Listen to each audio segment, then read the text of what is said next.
welcome back to my channel by Shad. If you're new, make sure you subscribe and hit that notification bell.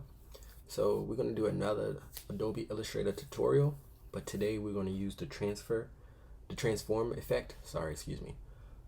This one, as you can see, you have the effect of the word lost that I used, that's repeating in a stroke form, and then you have the lost word over top of it. I just changed the color of it so you can kind of see it more and then blend in with the actual background color. So yeah, let's get into this. It's pretty much I think it's 2 or maybe 3 simple steps as well. So yeah, let's start. First, you're gonna need Adobe Illustrator. I'm in Adobe Illustrator. So I'm just going to move this to the side. So here's it's 2 layers you have. So like I said, you have the lost effect in the stroke, and it's being repeated and transformed, and then you have your regular just lost word, nothing edited on it. So this will look like if it was the same color as the back. Sorry, no, let me go one more color.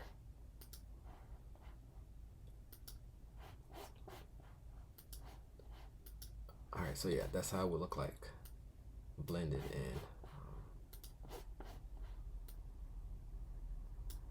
So it'll be like that. So you go to your text, you're gonna type in, that's my font over there in the right hand corner. I'm gonna type in lost, and then I'm just gonna use, neon green this time, and then I'm gonna do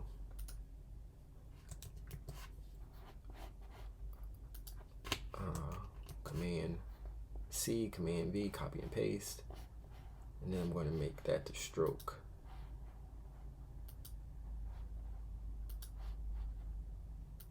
And take the fill out.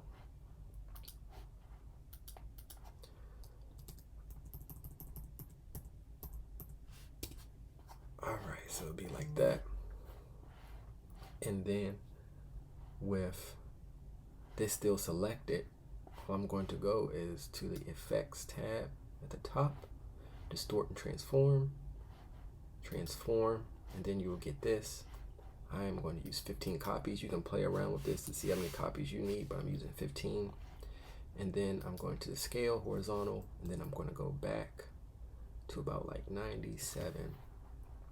And then vertical, I'm going to go up until I find something I like.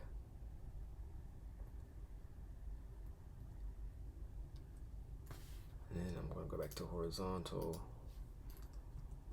to kind of make it close to about right there, 91. And then I'm pretty happy with my vertical, but you can play around with it and see like what it's going to do. So I'm pretty happy right there. Press OK, and then all you need to do is make sure you're on your selection tool, and then just bring the font, the regular font over top of it until you like, to your desire choosing. So it'll be just like that. You can change the color of both or any, add a stroke, whole 9 yards, and be creative with this. So hopefully y'all learned something, and this was an easy tutorial for y'all. So yeah, thank y'all for y'all support. Thank you for tuning in. Make sure you subscribe to the channel, hit the notification bell, and yeah, I appreciate y'all for watching again. I'm out.